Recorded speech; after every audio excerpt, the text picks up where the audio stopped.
among you here loves to watch, who love to watch war movies? Yes, Ray, I like it. Raising your hand. You like it? Really, huh? So my guess is that most of the guys they love to watch war movies, whether it would be legendary, true story, or whatever. For me, I don't know. I don't know. It's in my nature. I really love to watch war movies. Any war movies, legendary wars, the War of Troy, Three Story Wars, World War II. It's funny because last October during the flood, I finished the series War in the Pacific. It's a long series, but I finished this from start to the ending. Even the commentaries. I don't know. I am addicted to. I'm not addicted, but I really love to watch, especially when it's a movie style documentary. I love to watch movies. This October again, a year past. I just finished the war in Europe. Also, the other version of the war, the other part during the World War II. And I don't know if there's a war movie that is going on. Actually, I know what's the story all about. I don't know. I watched almost all the war films that is existing today. I love really to watch war movies. What I love in wars is that when the good guys are winning, there's I don't know, there's really a good feeling in me when I see that the good guys are winning. I feel very happy and I feel proud also. But what I don't like most is during the battles. You see the soldiers in there. They are there stationed in whatever the generals or the commanding officer, wherever they will send them, wherever they will go, wherever they will send them, ask them to go and fight wherever their commanding officer will ask them to fight. What I don't like most is that in the middle of the battle, most of the time, the soldiers are wounded. You see, they are wounded, they are hurt. Sometimes they are discouraged, disillusioned. Sometimes they are afraid, scared. I don't know whatever is happening to them. But no matter what, the war is still there, still going on. You cannot say, "Oh, wait, I'm not ready yet." So the war, once the war started, it goes on and on and on, whether you like it or not, whether you are ready or not.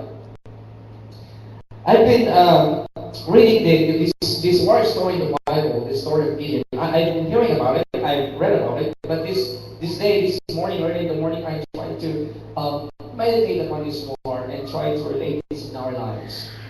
You see, in reality, we are also engaged in a war. This war started in heaven, you know.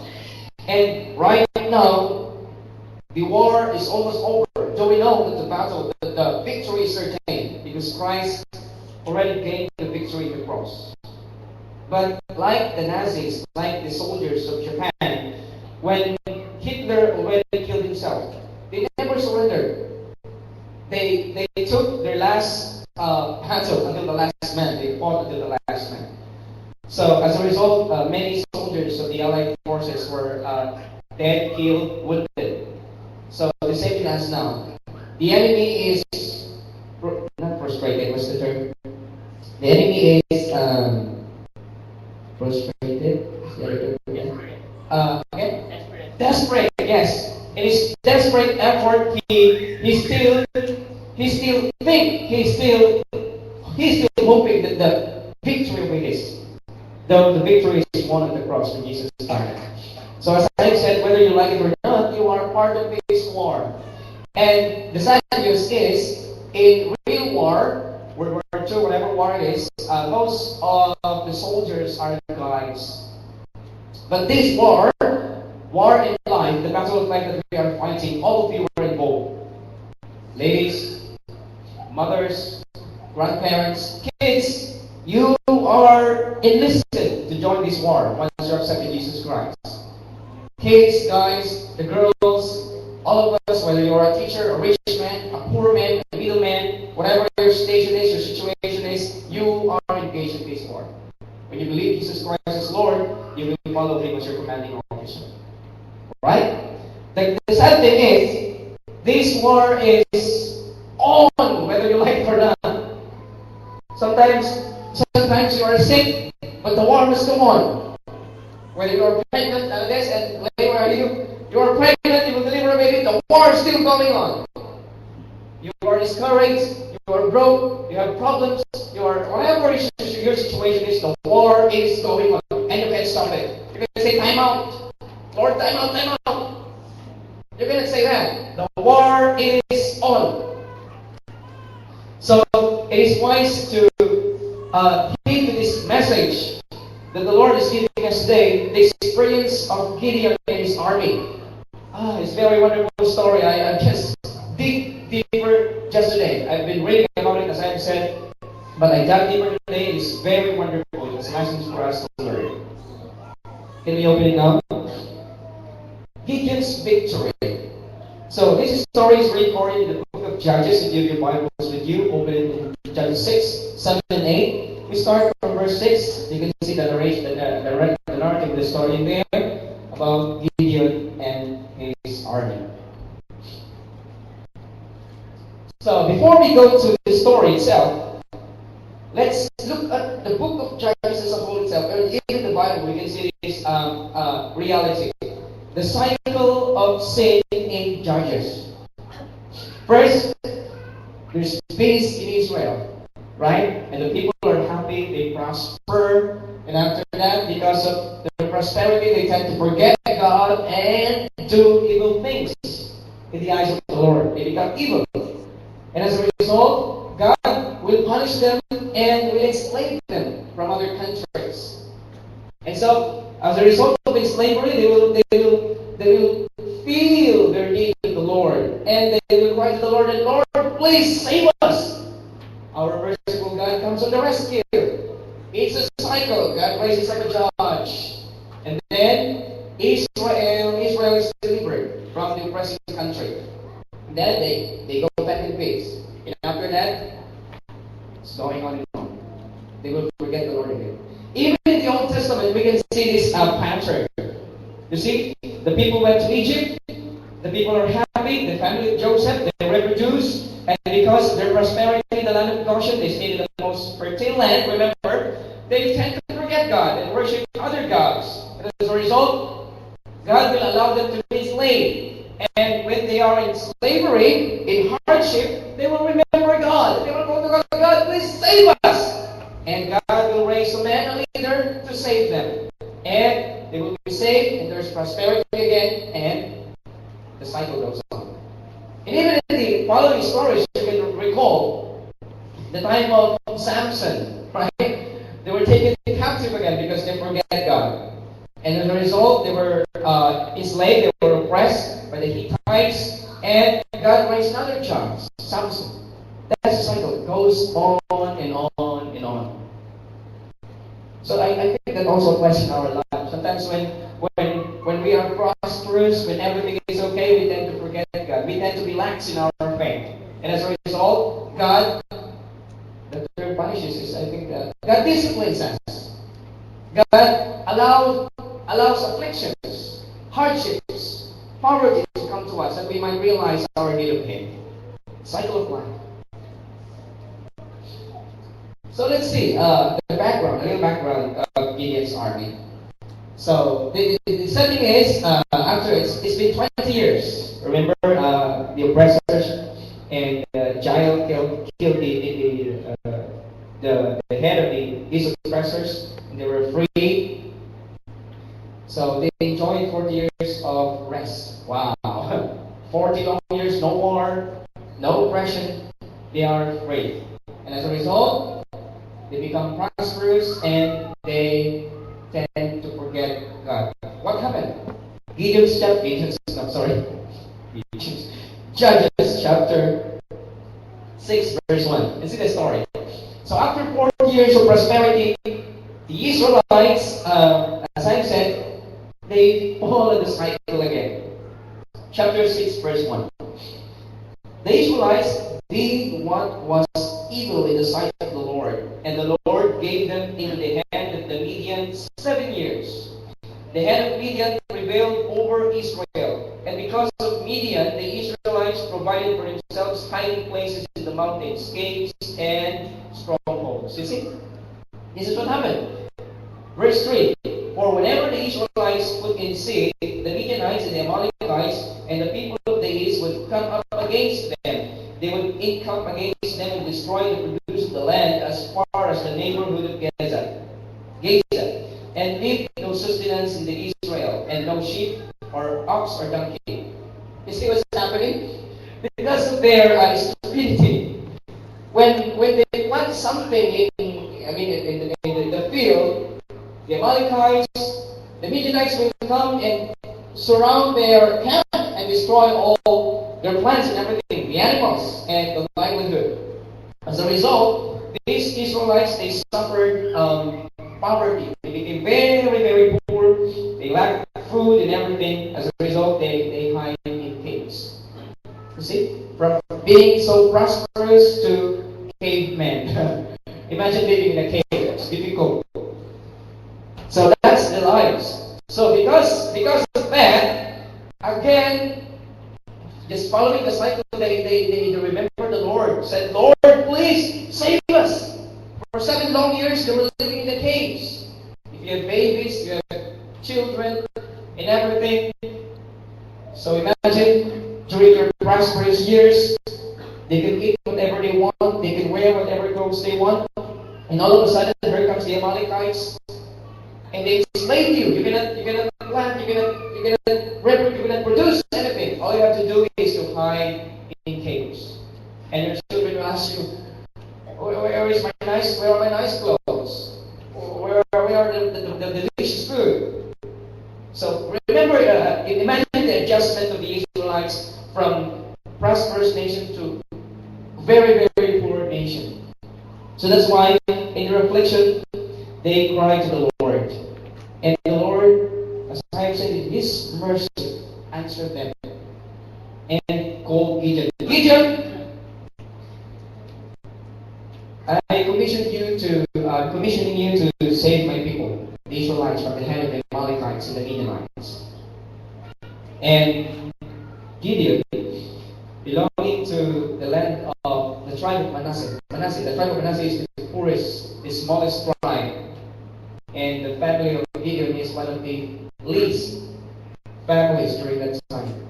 So Gideon said, "Here I am, Lord."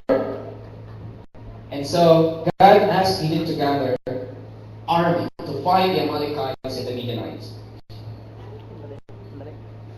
You see? Next place. Yes. So from this story, we will learn some lessons, as I have said. In 1 Corinthians 11 it says, "Now all these things happened to them as examples, and they were written for our admonition, among whom the ends of the ages have come." The war is almost over. Okay? It's almost at an end. And it is wise for us to learn from the war that's fought by these people, to learn some lessons. I remember my professor, this is my favorite statement that he's always saying. Blessed is the man who learned from his experience. But more blessed is the man who learns from the experience of others. So it is wise for us to learn from the experience of Gideon and his army. So education is the process by which society transmits its knowledge, skills, and values from one generation to another. So we will be educated through the story of this man and his army. For whatever was written in former days was written for our instruction, that through endurance and through the encouragement of the Scriptures we might have hope. Wonderful. Now let's dive into the story of Gideon. Going back, Gideon is the fifth judge of Israel. The enemy, Midianites, Amalekites, and children of the east. If you're going to dig a little background of these people, these dwellers in Canaan, if you're going to look at their background, they are by nature warlike people. They can make irons, spears, and whatever as their weapons and shields. They are trained in war. When the Israelites entered the land of Canaan, remember, the Hittites and all of these people are warlike people. Unlike the Israelites, they came from Canaan. Egypt, slave in Egypt. How could a slave fight a veteran soldiers? So imagine. And the enemies are combined, you see, combined tactics, combined weaponry, combined power, combined force against the Israelites, unexperienced and undisciplined soldiers. So they were in bondage for 7 long years. And here comes Gideon. He will be the next judge of Israel. So as I've said, they hid in caves because they were afraid of the Amalekites and the Midianites. So, again, they cried to the Lord, and the Lord please have mercy on us. And God commissioned Gideon. So why him? Don't know. We will find out the answer later. So what will Gideon do first? The angel of the Lord said, you first destroy the altar of Baal. That's the evil thing that the Lord, or the people of Israel did in verse 6. You see? They did evil things, but it never mentioned what was that evil things that they do. Actually, the Israelites are like this. When they become prosperous, they were being influenced by the surrounding nations. Because the surrounding people, the nations, they worship other gods.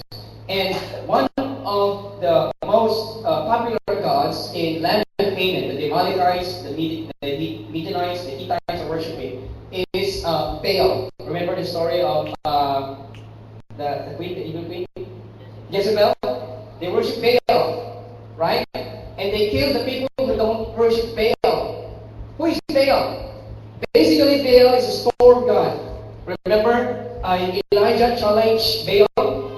There will be no rain until until God tells there will be rain. Because the people, they attributed the life-giving rain to Baal. So when they become prosperous, they were little by little being influenced by the people, and they come to the point of erecting altars for Baal. They worship Baal because of the plentiful harvest, because of the rain. That's why this is evil in the sight of the Lord. How do they worship? When they want to place a Baal, this is what the people do. They excuse me kids, they make sex in the temple of Baal, so that Baal's attention will be aroused and he will send the rain. That's why the Israelites practice these things, and the Lord said this is evil in the eyes of the Lord, because they turn their eyes away from the Lord and they worship Baal, storm god. That's why God allowed them to be oppressed. And the first action that Gideon will do is to destroy the altar of Baal. The declaration of war is war! Destroy the altar of Baal. If you see the story, in the morning the people saw that the altar of Baal is destroyed. And there's an altar erected for the Lord. And the people came out, and what happened to these altars? Who broke these altars? And they found out that it's Gideon. What did the people do? You call Gideon that we might kill him. You see? Israelites themselves, when they see that the altar of Baal is broken, destroyed by Gideon, they want to kill Gideon. But the Lord intervened. It did not happen. And the Lord declared war against Satan when he destroyed the idols of the altar of Baal. On the other side, you see, you're going to look at the story. This is wonderful. While Gideon is doing these things, Satan himself, you see, he aroused the Amalekites, the Midianites, to also form an army. And he's very successful. A very strong army. Combined force, combined armies. Please, next slide. Combined armies of how many? How strong is your army? Trivia. How strong? 135,000 men. Veteran soldiers. And so as a result, Gideon is afraid. Lord, please, are you sure you're going to use me to deliver the Israelites?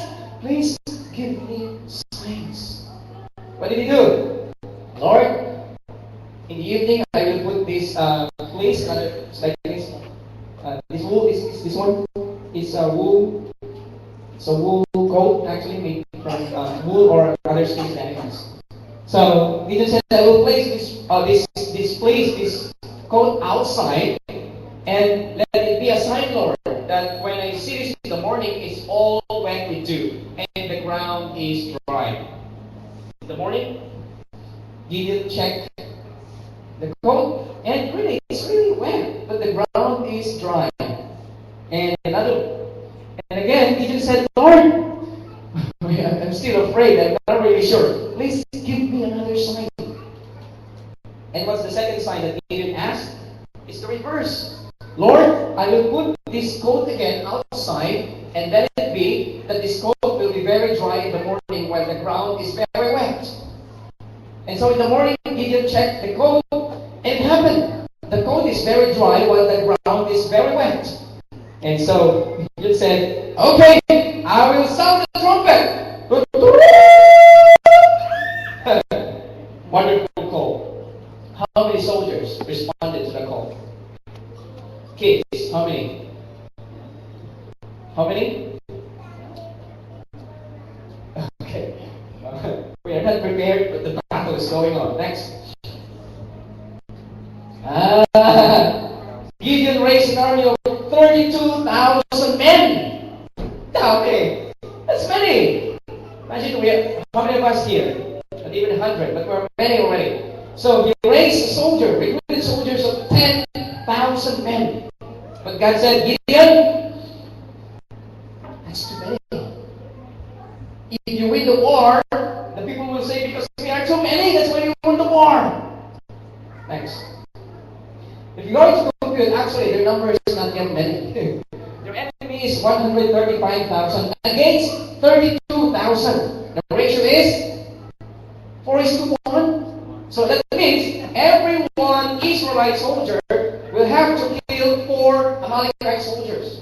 Mahirap pa rin. It's still difficult.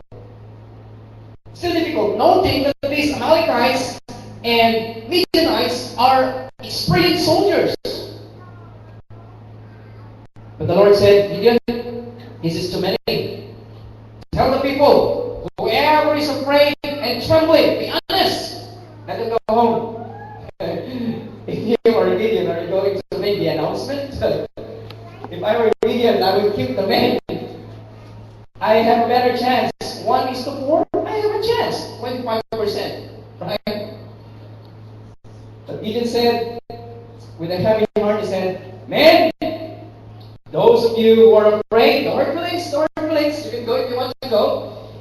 Those of you who are afraid, those of you who are trembling, and those of you who think that we will not win the war, you go home now. We have time to decide."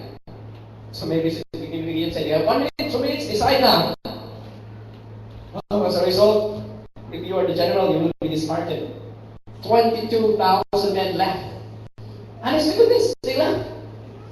Takot, they are afraid. Next, please. Next slide. Yes. So only 10,000 men remained. 32, 10, 2/3. More than 2/3 of the army left. Only 10,000 soldiers against 135,000 enemy strength. Ratio? What is the ratio? 13:1. That means, if you are an Israelite soldier, you have to kill 13 enemy soldiers. Reminds me of the story that I have read. Wonderful story. During the Vietnam War, there was this commanding officer busy fighting with the enemies, the Viet Congs. Then all of a sudden, he saw a man with his rifle running, a soldier, private soldier. Said, "Hey, come here, where are you running? Haven't you heard that we are outnumbered?" "Hey, yes, sir, I heard it. 4:1. 4 Viet Congs against 1 American soldier." And he said, How come you're running?" The soldier said, "Because I've already killed 4. I killed 4 already, so I have to go home." Very funny. So if this is the ratio 1:13, it means that if one Israelite other soldier, Israelite will have to kill 26 enemy soldiers. You cannot run, just kill 13 and go. Cannot. Next, God said, this is still too many. I cannot let you go in war with this number of people. If you win the war, then you will say, because we are still too many and we are good soldiers. The Lord said, no, you will take the glory. I will have to make another test. Next. This is the last test that happened. Bring them to the river and tell them those who are thirsty to drink. And the Lord said, those who will what? Who will drink, using their hands, kneel down and use their hands to drink, that they remain. But those who will lap with their tongues like dogs in the river and satisfy themselves and drink, let them go. So Gideon stayed there, let the soldiers drink and watch over them. Maybe they check. Alex, lap, pak. Kneel, drink with the hands. Pak, correct. Ryan, parang dog and lap. Ganon, X. Very simple. As a result, how many remain? Only 300 out of 10,000 men. Only 300 soldiers remain. Maybe Gideon said, oh Lord, you've got to be kidding me. 300 men against 135,000? The ratio is 450 is to 1. I was thinking, during their time they used sword, spears for battle. I was thinking, even if the Amalekites will not fight, only one soldier will fight. So just line them up. 449 soldiers. And the other soldiers will at the back preparing his spear, waiting for you. Only one soldier visualized. They will not fight. They will just stand up. 449 soldiers will just stand up. And you kill them all. Pak, pak, one. How many? 2 slices from the neck, maybe 1, 2. So that is 449. How many? 800. 450, 898. 898. Pa! Pa! And the sword is heavy. By the time you reach the 449 soldier, you are dead because of fatigue or you're tired, you're thirsty, or I don't know. And the last soldier will just stab you like chicken. It's impossible. How can you win a war against 135 enemy troops? There are only 300. This is the thing that you will see in the Bible. Our Lord is not only sometimes, but oftentimes illogical. Our God is a God of impossibilities, but to Him, everything is possible. So as I said, all of us are engaged in this war. I was making a list before I was thinking, trying to compare the tests that happened in the army of Gideon. When I was a kid, I dreamed ever since how do we say that in English? Ever since I was a kid, I don't know how to say it in English. I have dreamed of becoming a soldier. That's why I love war games. They have war games, war movies, as I said. That's really my dream. Because I was in the 70 Avenues before. I want really to, when I finish high school, my dream is to go to PMA. That's Philippine Military Academy. That's my one dream. One only. And after graduation at the end, I end up taking theology. I don't know what happened. The good Lord, directed me back. But as a preparation, when I was in high school, I joined the COTC, Cadet Officer Training Course. If you studied in 7-day Adventist school, you will not understand what I'm saying. But if you study in public school, like in Tarlac, in our place, because we are near Camp Aquino, we were trained like soldiers, really, not like in Pathfinders or whatever CAD they have in the Macy. They just stand there and just laugh and whatever. But in our training, they train us like soldiers. We come very early, we do exercises, we stand there the whole day, we do drillings, we eat, I don't know how to say this, we eat foods that are not food. I don't know how to say that. So we were trained like soldiers because in my dream, I like to follow my dream. I like to become a soldier. Three of us. Our colonel, and the XO, lieutenant colonel, and our adjutant, the smallest one. Our colonel is 6'4", 6'4", and XO, not the second tallest. And our adjutant is very small. After graduation, we plan to go to PMA and take the exam. I quit already after graduation because I plan to go to NLA to study. Our colonel, the tallest one, he already quit because he changed his plan. He wants to become a basketball player, which he is now, popular basketball player. And our adjutant, the smallest one, he went to PMA and take the exam. Good thing is, he passed. Bad thing is, he's too small. He's too short. He wasn't accepted. So no one, three of us, nobody became a soldier. We took different paths. But we were friends. And I remember when we were trainees, they always do some inspections, some tests. Which I imagine if they would do this in our church today, maybe nobody will find the Malachites. Example, the test of the time. So our exercises start at 6 o'clock. So before 6 o'clock, by hook or by crook, you should be there. Or you will suffer a lot. So if this test will be given to Trinity Church, what time does the service start? 9 o'clock. Nobody came I don't know if somebody came at 9 o'clock. Kuya Boy, what time did you come here? We came past 9 already. So only their family will fight the battle. Sila lang maligila sa battle. Maybe God will say, those who come to church when they want to, whatever time they want to come, and then be out of the list. Nobody will remain. The next test is a test in uniform.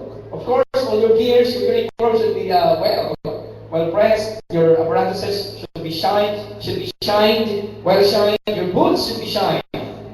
If not, you will suffer consequences, as I said. And what about in our church? It's funny, but it's true. Sometimes we are not wearing the proper uniform in church, right? We know, but we are being, as I've said, as the Israelites, they were being influenced by the surrounding nations. Sometimes we wear uniforms as if we're going to a disco or a party, not the church. I'm trying to observe this. Most of the Christians, when they go to school, Kulot is here, he knows that. Why are we wearing very polite dress in the school? But when we go to church, you know what I mean? We wear clothes that are not fit for a church.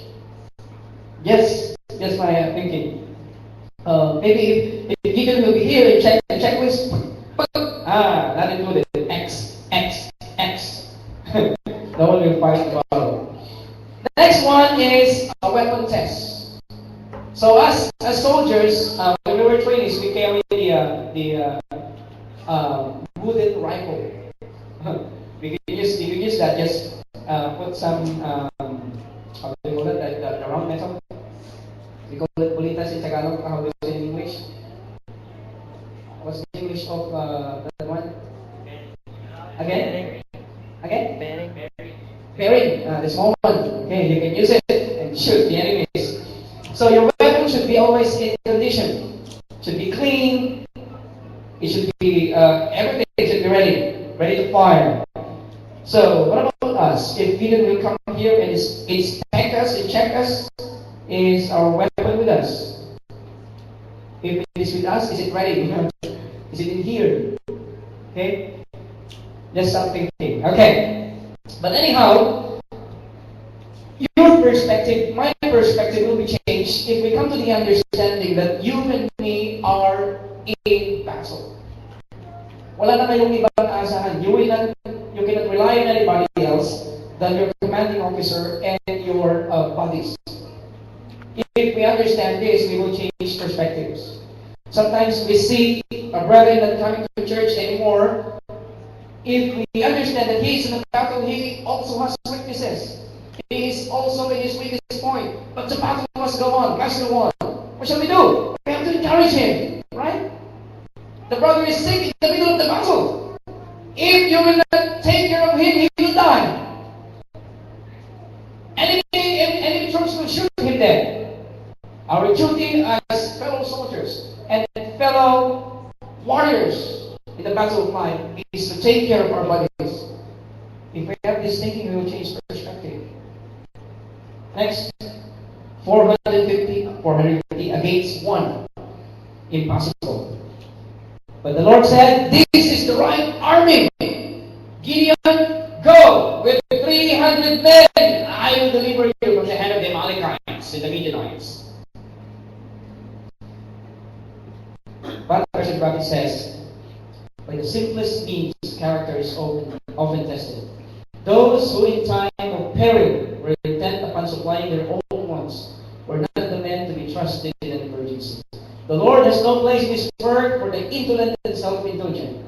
The men of His choice were the few who would not permit their own wants to delay them in the discharge of duty. The 300 chosen men not only possessed courage and self-control, but they were men of faith. They had not defiled themselves with idolatry.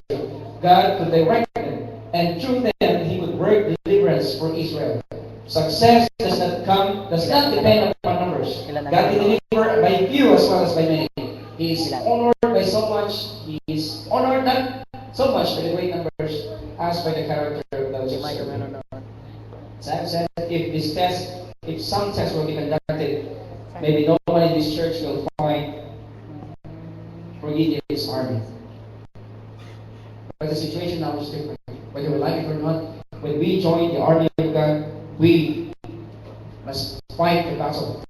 Whether we like it or not, whether we are ready or not, whether we are down or not, the battle must go on. So what did he do? As a wise commanding officer, Gideon said, spy the enemy. See what they've got. And so Gideon said, spy. And they've seen the situation of the enemy. And one soldier had a dream. This is another sign from the Lord. A soldier dreamed that a barley loaves fell on the camp of the Midianites, the tent, and their tent turned upside down. And immediately when Gideon heard the dream, he realized that it was the Lord giving them signs that the enemy will fall upon them, that the enemy will be conquered. And so, Gideon prepared the men with a different weapon. This is another area where you can say, God is really, sometimes our logic is different from God's. Instead of preparing spears and swords, God said, prepare trumpets and palm. Okay, you're not going to palm. And torches. So the Israelites did it. The soldiers did it. They prepared torch on the other hand and the trumpet on the other hand. Okay? So what are you going to do? Gideon divided the 300 men into 3 companies. First company, there, 100 men. Second company, there, 100 men. Third company, here with me, 100 men. They surrounded the enemies. We know this story happened, right? Gideon said, just follow what will I do. When, upon my signal, Gideon said, break the pot and light the torch, and then blow the trumpet. And so they did that, and the enemy were confused. They started killing each other by accident or by intention. They were confused because of the sound of the trumpet. They thought they were surrounded by thousands of soldiers, but they were only surrounded by 300 soldiers. As a result, they killed each other. They killed the men beside them also. They were confused. They were very afraid, and they were defeated. Next, please. The sword of the Lord and of Gideon. The enemy destroyed themselves when they heard the trumpet, as I said.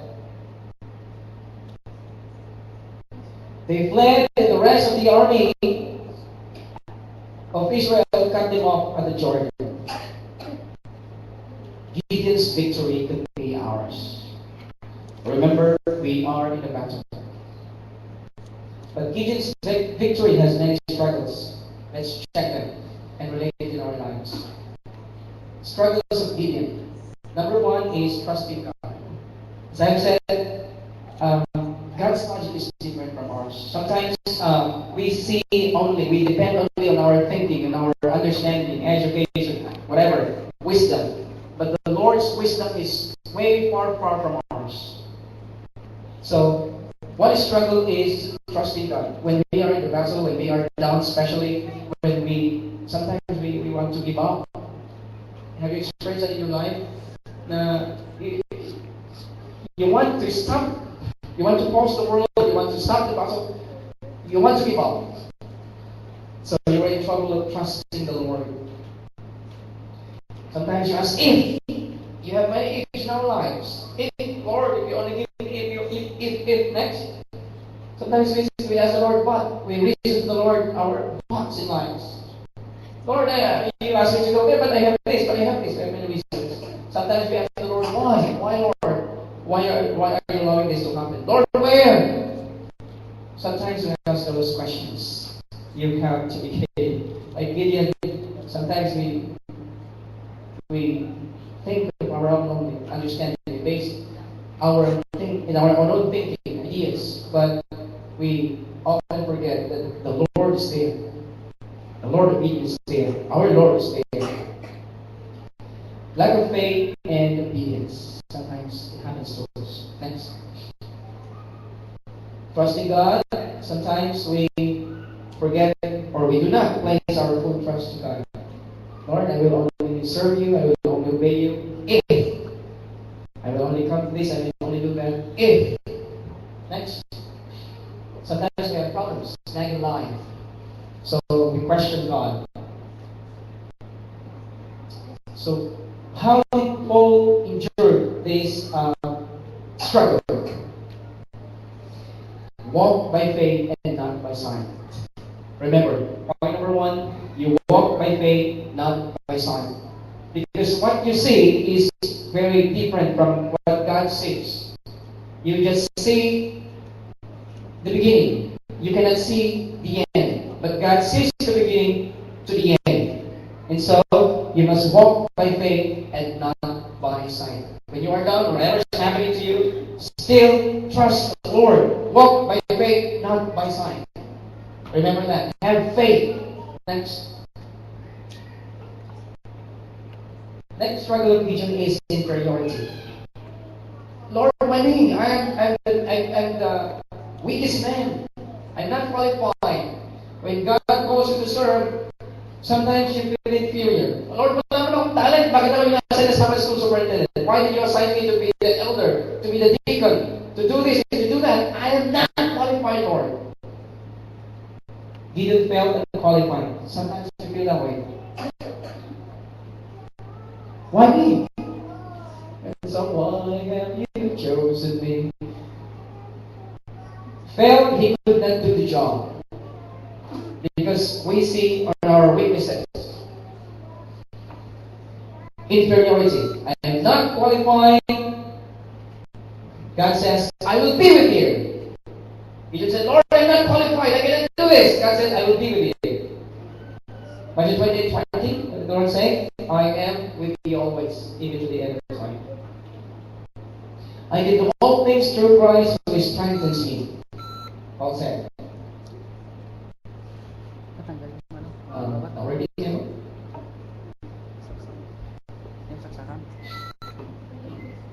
and my God shall supply all your need according to His riches and in glory by Christ Jesus. God did not accept the excuses of Gideon. See?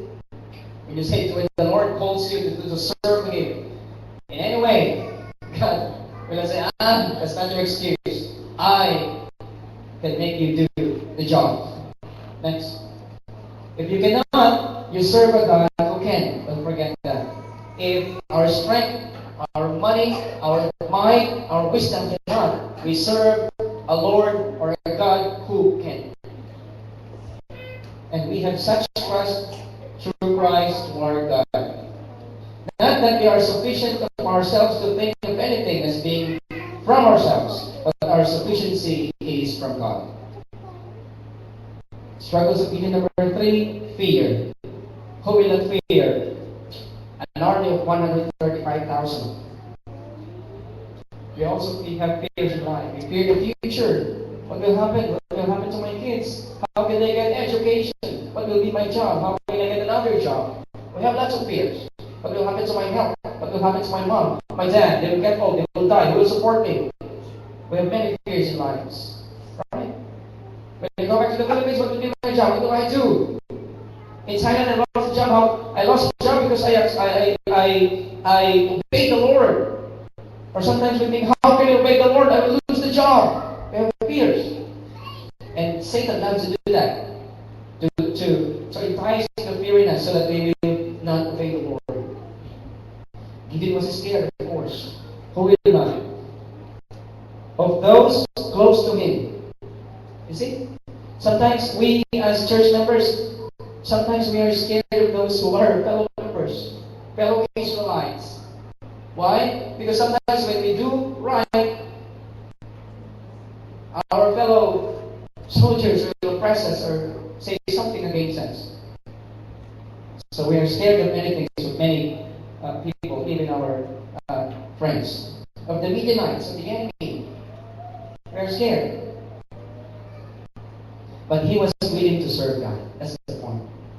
Whatever your situation is, whatever your battle is in your life, you are down, very, very down. If you're willing to serve God, God will empower us. God will empower you and me.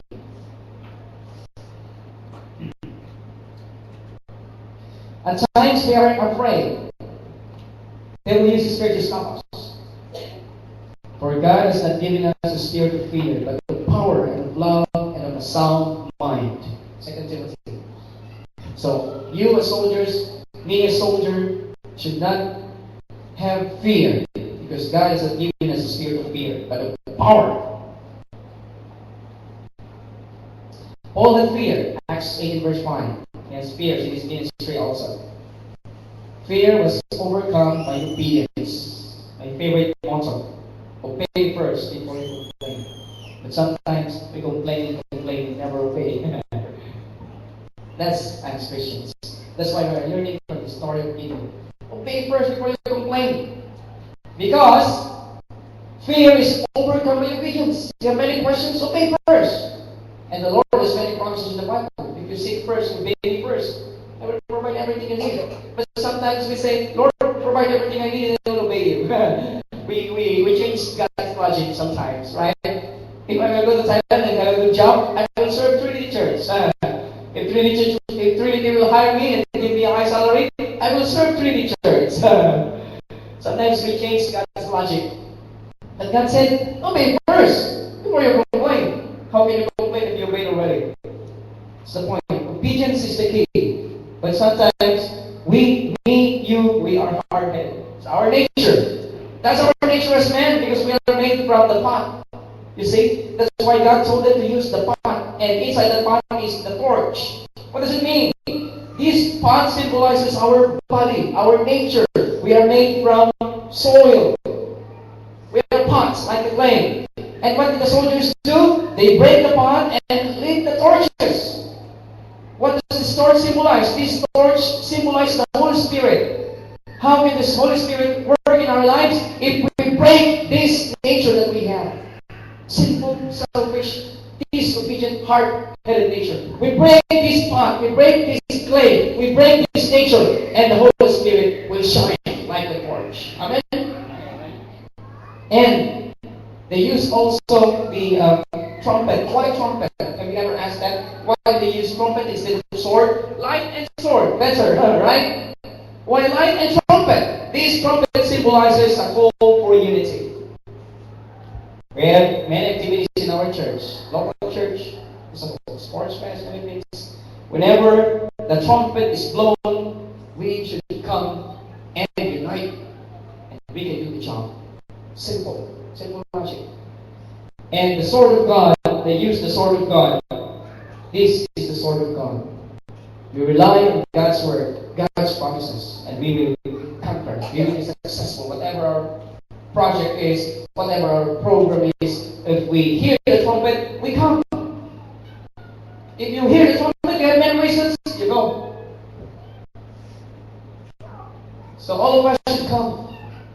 we hear the trumpet to serve the Lord, to honor the Lord, and to do this and to do that, we should come. Lesson from the stories of Gideon. Sometimes we reason a lot. I'm busy and whatever. But the lesson is, this trumpet must unite us. This symbolizes unity. We must, if we want to be successful in a certain project or anything that we do, we should be united. And remember the word of God. God did not remove their fears, but He enabled them to overcome. We have doubts, we have fears, God will enable us to overcome. God will provide us the strength. Gideon's victory will be ours. God accepted Gideon with his struggles. God also will accept you with my struggles, the weaknesses and everything. He gave you the strength to overcome. God will give me strength to overcome. He did much good in Israel, right? As a result. You see, wonderful. For 40 years, he served the Lord and served the people of Israel. Also in ours, God takes us with our struggles. We have excuses to serve the Lord, to serve God's people, and to serve the Lord, whatever it is, God will accept that. He will give us the strength to overcome. If you have faith in Him, He will give us the strength to overcome. And we can do much good in the church today. So tomorrow, there's a call. There's another project, Sports Fest, called Unify the Church. So we should support. We should come and we should support in any way that we can support. And we will be victorious. And we can do much good also in our church today. Whatever your service is, secretary, Sabbath school, elder, deacon, children's, just usherette, cook, whatever, financer, whatever, if you put your trust in the Lord, God will enable you. If we come together in unison to serve the Lord, we will be victorious. And remember, beside you are your fellow soldiers also. They have weaknesses. They have their down points. They have their mistakes. They have their fears. Our duty as their fellow troopers is to encourage them, carry them if necessary, not to shoot them with our own weapon. God bless us all.